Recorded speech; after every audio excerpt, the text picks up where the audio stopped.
ముందుగా బులెటిన్లోని హెడ్లైన్స్.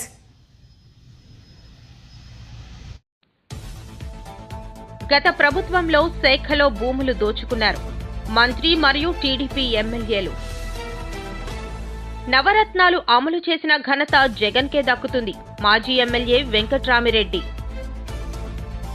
చంద్రబాబు నాయుడు ప్రజల్ని మోసం చేయడమే లక్ష్యంగా పనిచేస్తున్నారు మాజీ మంత్రి వేణుగోపాల్ కృష్ణ. వైఎస్ఆర్ కాంగ్రెస్ పార్టీని బలోపేతం చేయడానికి కృషి చేస్తాను కరణం ధర్మశ్రీ.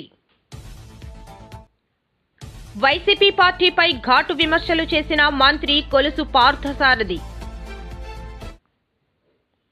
ప్రజలకు అరచేతిలో వైకుంఠం చూపించి హామీలతో కనికట్టు చేసిన ది గ్రేట్ మోసగాడు నారా చంద్రబాబు. విశాఖ అన్ని వర్గాల ప్రేక్షకులను ఆకట్టుకునే సినిమా తాండేల్. ఇంటికి డోర్ నెంబర్ లేకుండా గ్రూప్ హౌస్ నిర్మాణం. ఆంధ్రప్రదేశ్లో కూటమి ప్రభుత్వం వచ్చిన తర్వాత భద్రత భరోసా వచ్చిందని మంత్రి సత్యప్రసాద్ అన్నారు. పెట్టుబడిదారులను ఆహ్వానించేలా ఒక సానుకూల వాతావరణం ఏర్పడిందని అన్నారు. సచివాలయంలో నిర్వహించిన మీడియా సమావేశంలో మంత్రి ఎమ్మెల్యే పల్లా, ఎంపీ భరత్ మీడియాతో మాట్లాడారు. గతంలో ప్రజలకు చెడు చేశారు అనేది ఇప్పటి నుంచో ఉన్నటువంటి సమస్యలన్నీ కూడా కులంకుశంగా అక్కడ ఉన్నటువంటి ప్రజాప్రతినిధులందరితో కూడా రాష్ట్ర అధ్యక్షులు అవ్వచ్చు, జనసేన నాయకులు అవ్వచ్చు, మన తెలుగుదేశం పార్టీలో ఉన్నటువంటి నాయకులు అవ్వచ్చు, అందరితో కూడా 1 to 1 కూడా క్లియర్ కట్గా మళ్ళా భవిష్యత్తులో ఎలాంటి ఇబ్బంది లేకుండా ఉండే విధంగా, అలాగే మరి ఎప్పటి నుంచో మనం చూస్తున్నటువంటి సింహాచలం పంచగ్రామాల సమస్య కూడా, ఎందుకంటే గత ప్రభుత్వాల్లో ఎన్నోసార్లు ఎంతోమంది కూడా హామీలు ఇచ్చారు, కానీ హామీ పూర్తి చేయలేకపోయాం. అది సబ్జుడిస్ కాబట్టి దానికి కూడా ఎట్లా మనం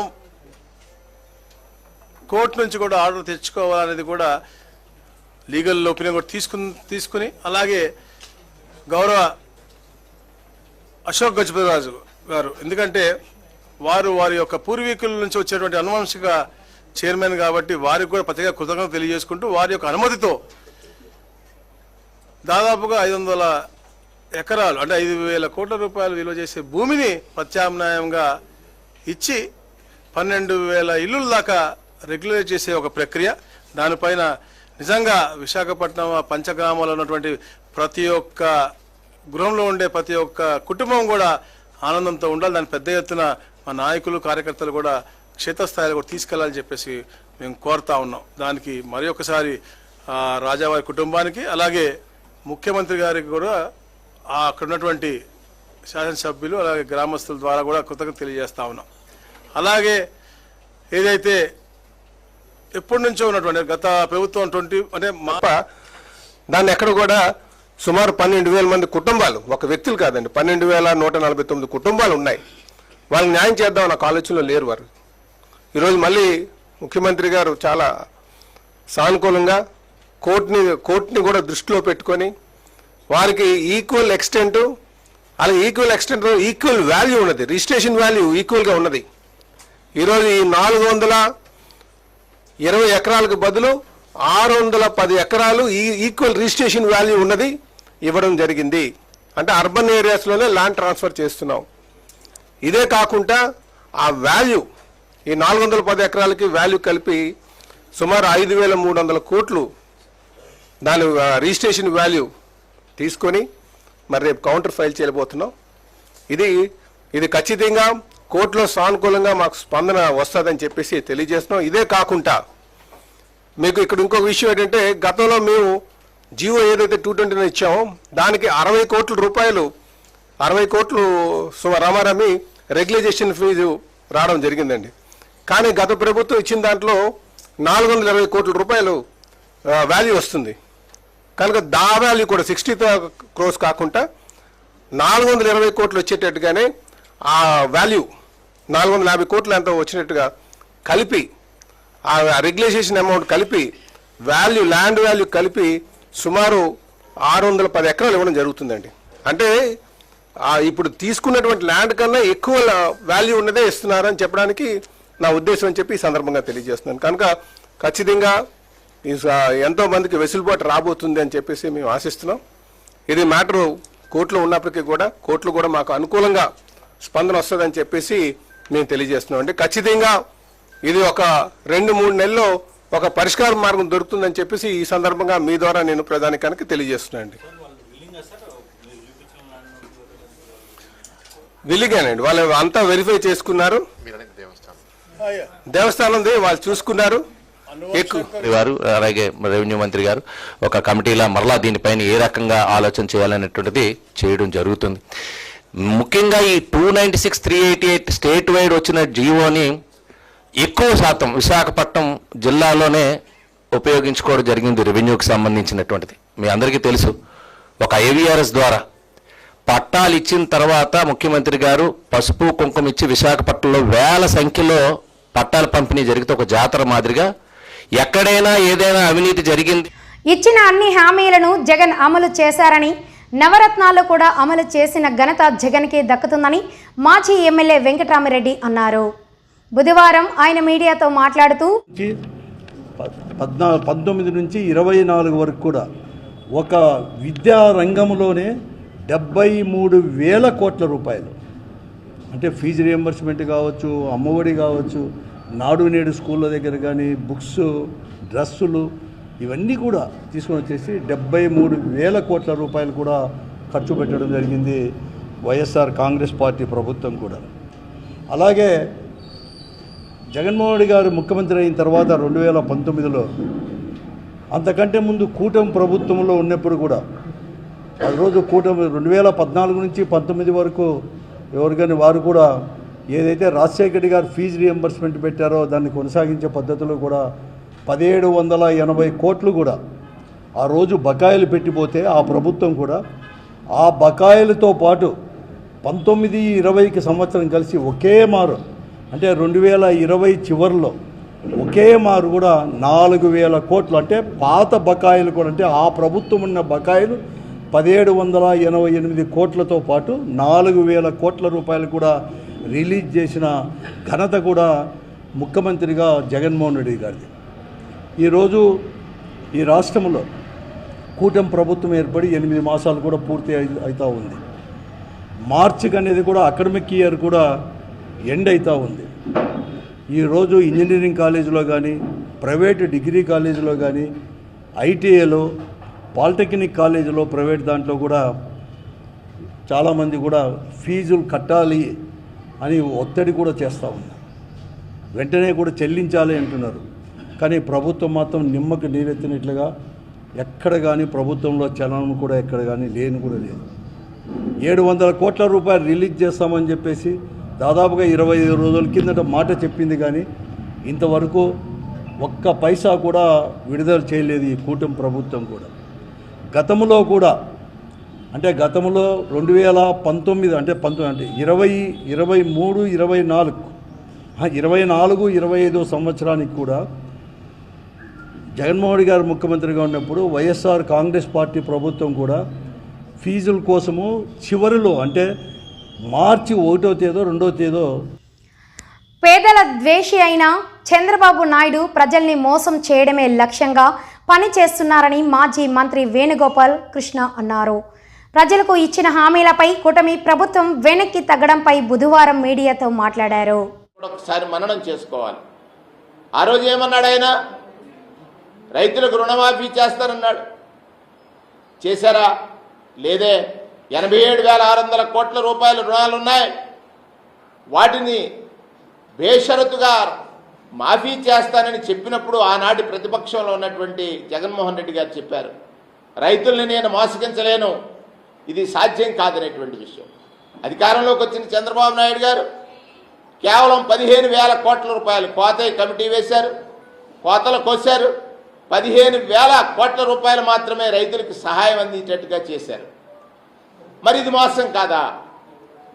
అక్క చెల్లెళ్ళారా, మీరు అప్పులు తీర్చవద్దు, మీ బంగారాలు కుదువ పెడితే నేను ఇంటికి తెచ్చిస్తానని చెప్పి 14,000 కోట్ల అప్పులున్నటువంటి అక్క చెల్లెళ్ళ అప్పులు బ్యాంకుల దగ్గర వారి పరపతిని పూర్తిగా పోగొట్టుకునేటట్టుగా చేసి వడ్డీలు అధిక వడ్డీలతో 25,000 కోట్ల రూపాయలకు పెరిగితే ఏ అక్క చెల్లెమ్మకు కూడా కనీసం సహాయం చేయలేనటువంటి పరిస్థితి, మహిళలను మోసగించినటువంటి నాటి ముఖ్యమంత్రిగా చంద్రబాబు నాయుడు గారి చరిత్రలో ఉన్నారు.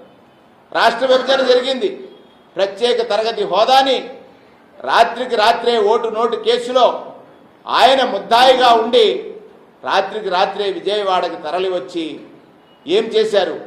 ఈ రాష్ట్రానికి ఉమ్మడి రాజధానిగా ఉన్నటువంటి హైదరాబాద్ని వారి స్వప్రయోజనాలకి తాకట్టు పెట్టి ఈ రాష్ట్ర ప్రజల్ని గాయపరిచినటువంటి విధానాన్ని కూడా మనం గుర్తు చేయాల్సినటువంటి అవసరం ఉంది. అంతేకాదు, ఇంటికి ఒక ఉద్యోగం ఇస్తారన్నాడు. ఇది ఎలా సాధ్యం? 1,80,00,000 ఇల్లుంటే ఇంటికి ఒక ఉద్యోగం ఇస్తానో ఇవ్వలేని పక్షంలో నిరుద్యోగ భృతి ఇస్తానన్నటువంటి మాటలను కూడా ఒకసారి గుర్తు చేస్తా ఉన్నాను. అంటే 2 పర్యాయాలు ఈ రాష్ట్ర ప్రజల్ని మోసగించడానికి సక్సెస్ఫుల్గా తను ఎంచుకున్న మార్గం, అధికారంలోకి రాకముందు ఎన్ని అబద్ధాలైనా చెప్పు, అధికారంలోకి వచ్చిన తర్వాత తాను చేయలేని పనులు పాత ప్రభుత్వం అంటే గడిచిన ప్రభుత్వాలపై నెట్టడం అనేటువంటిది చంద్రబాబు గారి నైజమని 3వ దఫా ఇవాళ 24లో అధికారంలోకి వచ్చిన తర్వాత నిన్న ఆయన నీతి ఆయోగ్కి సంబంధించినటువంటి ఒక ప్రకటన చేసి నేను సూపర్ 6 హామీలు ఇచ్చాను, అవి అమలు చేయలేనటువంటి పరిస్థితిలో ఉన్న వైఎస్ఆర్ కాంగ్రెస్ పార్టీ రాష్ట్ర అధ్యక్షులు వైఎస్ జగన్మోహన్ రెడ్డి ఆదేశాలతో పార్లమెంట్ నియోజకవర్గ పరిధిలోని వైఎస్ఆర్ కాంగ్రెస్ పార్టీని బలోపేతం చేయడానికి కృషి చేస్తానని కంకణం ధర్మశ్రీ అన్నారు.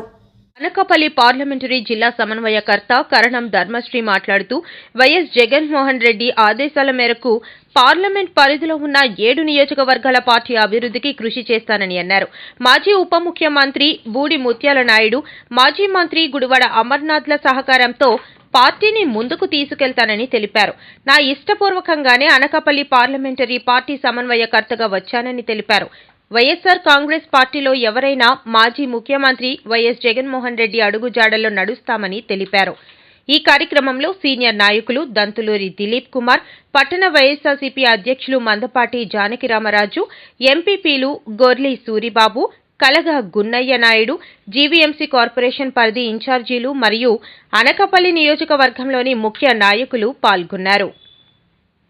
నియోజకవర్గాన్ని చూస్తే ఎస్సీజెడ్లో ఆ రోజు ఎప్పుడో దివంగత నేత అయినటువంటి రాజశేఖర రెడ్డి గారు ఉండేటప్పుడు ఎస్సీజెడ్ కేటాయిస్తే అక్కడ ఉన్నటువంటి స్థలాలు ఏపీఐసీ ద్వారా ఆంధ్రప్రదేశ్ ఇండస్ట్రియల్ ఇన్ఫ్రాస్ట్రక్చర్ కార్పొరేషన్ ద్వారా స్థలాలు కేటాయిస్తే ఎవరైతే పరిశ్రమలు సగం పెట్టి ఆపేశారో వాళ్ళు సిక్ ఇండస్ట్రీ కింద పెట్టి ఆ రేటుకే అప్పుడు ఉన్నటువంటి రేటుకే కైంకర్యం చేయాలని తెలుగుదేశం నాయకులు, జనసేన నాయకులు అక్కడ చూసే కార్యక్రమానికి పంచదార దగ్గర ఒక టోల్ గేటు, నారాయణపురం దగ్గర ఏమో ఒకటే టోల్ గేటు, యలమంచిలి బోర్డర్లో ఒక టోల్ గేట్లు పెట్టి ఆ కార్యక్రమాలు చేసుకెళ్తున్నారు.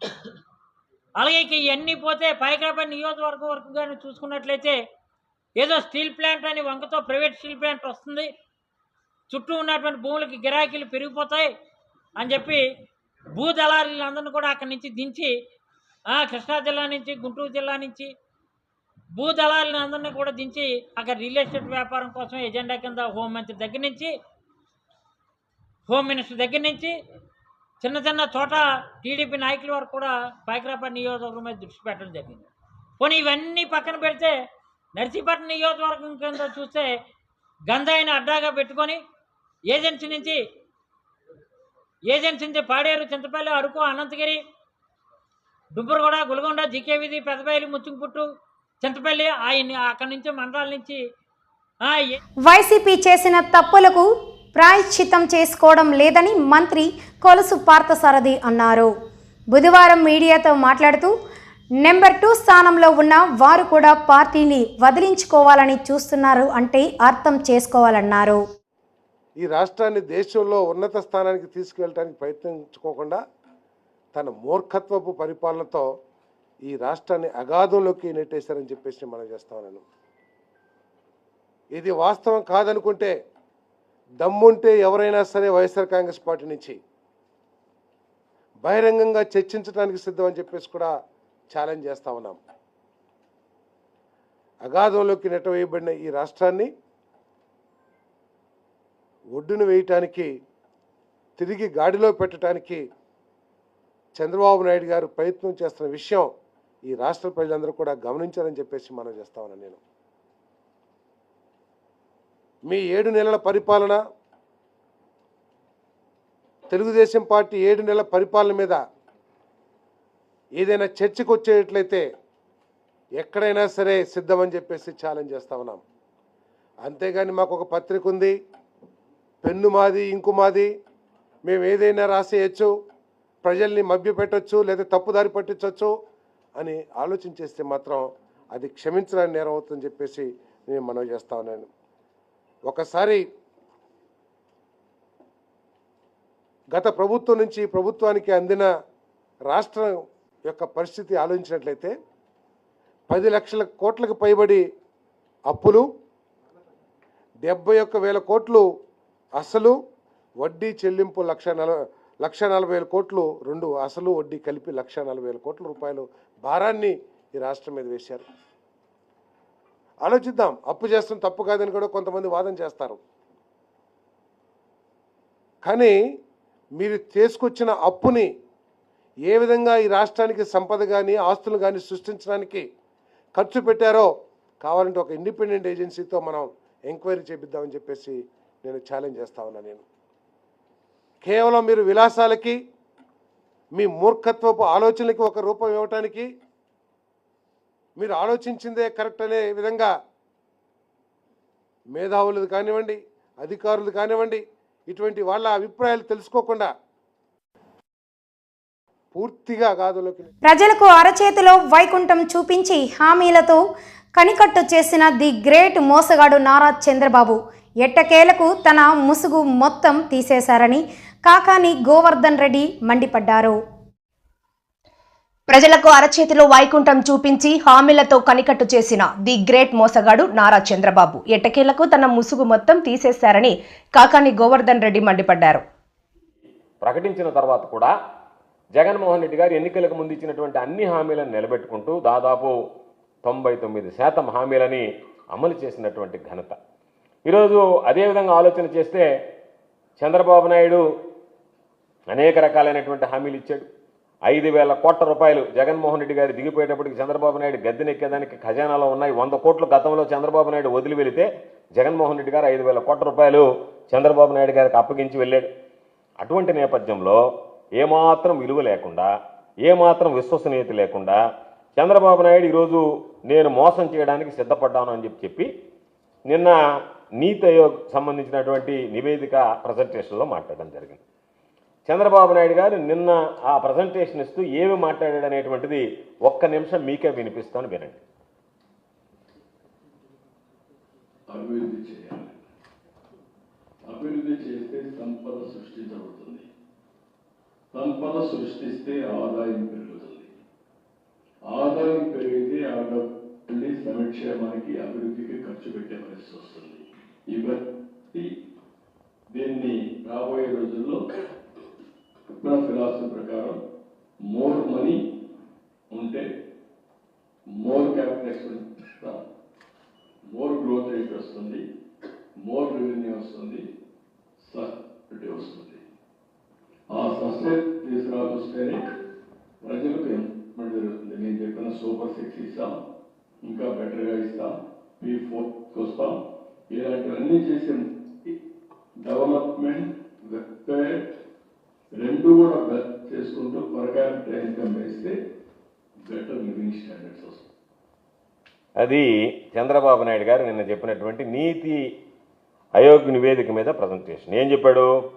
అభివృద్ధి చేస్తే సంపద సృష్టించబడుతుంది, సంపద సృష్టిస్తే ఆదాయం పెరుగుతుంది, ఆదాయం పెరిగితే ఆ వచ్చినటువంటి డబ్బులు మరలా సంక్షేమానికి అభివృద్ధికి ఖర్చు పెట్టవచ్చు. ఇవన్నీ రాబోయే రోజులు ఆయన ఫిలాసఫీ ప్రకారం more money and more capital expenditure పెడతాం, మోర్ గ్రోత్ రేట్ వస్తుంది, మోర్ రెవెన్యూ వస్తుంది, సస్టైనబిలిటీ వస్తుంది. ఆ సస్టైనబుల్ వస్తే ఎంపవర్మెంట్ జరుగుతుంది. ఇవన్నీ కానీ జరిగితే ఏం చెప్పినట్టుగా గ్రోత్ పెరగాల, సంపదను సృష్టించాలా, ఆ సృష్టించినటువంటి సంపద ద్వారా ఆదాయం పెరగాల, పెరిగినటువంటి ఆదాయం వస్తే అభివృద్ధి సంక్షేమానికి ఇబ్బంది లేకుండా ఉంటుంది. కాబట్టి చెప్పకనే అవి పెరిగిందాకా ఆ స్థాయికి చేరిందాకా ఏమీ చేయలేమనేటువంటిది చేతులు ఎత్తేసినటువంటి పరిస్థితి నిన్న చంద్రబాబు నాయుడు గారు ప్రధానంగా. విశాఖ అన్ని వర్గాల ప్రేక్షకులను ఆకట్టుకునే సినిమా తండేల్. దేశభక్తితో కూడిన ప్రేమ కథ. హీరో నాగ చైతన్య ఫిబ్రవరి 7న విడుదల.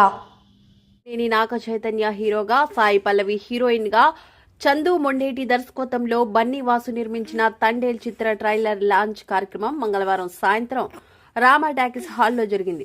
ఈ కార్యక్రమంలో హీరో నాగ చైతన్యతో పాటుగా టీం పాల్గొంది. ఈ సందర్భంగా హీరో నాగ చైతన్య మాట్లాడుతూ శ్రీకాకుళం జిల్లాలో యథార్థంగా జరిగిన సంఘటనల ఆధారంగా ఈ సినిమా తీశామన్నారు. ఈ సినిమా ఫిబ్రవరి 7న విడుదల కానుంది అన్నారు. ఈ సినిమా అన్ని వర్గాల ప్రేక్షకులను ఎంతగానో ఆకట్టుకుంటుందన్నారు. హీరోయిన్ సాయి పల్లవి నటన ఈ సినిమాకి హైలైట్ అవుతుందన్నారు.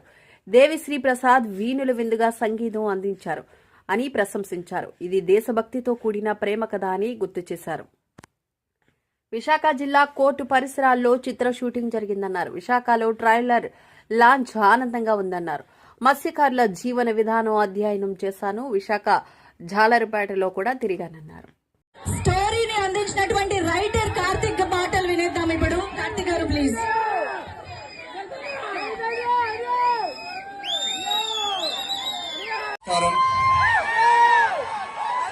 అక్కినేని అభిమానులందరూ బాగున్నారా? సూపర్. ఇక్కడికి ట్రైలర్ తీసుకొచ్చి ఫస్ట్ మీకే చూపించడం నాకు ఎంతో ఆనందంగా ఉంది.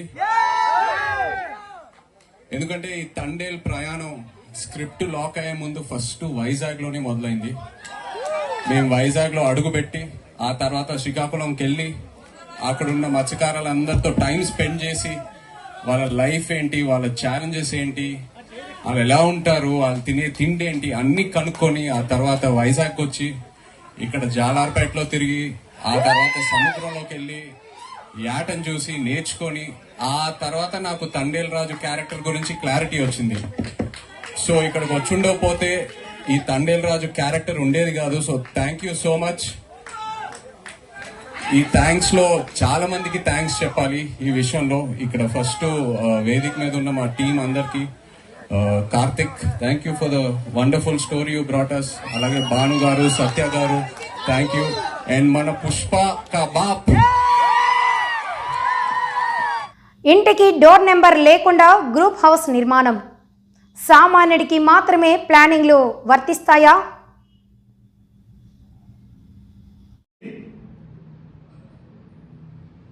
జోనల్ కమిషన్లకు, ఏసీపీలకు,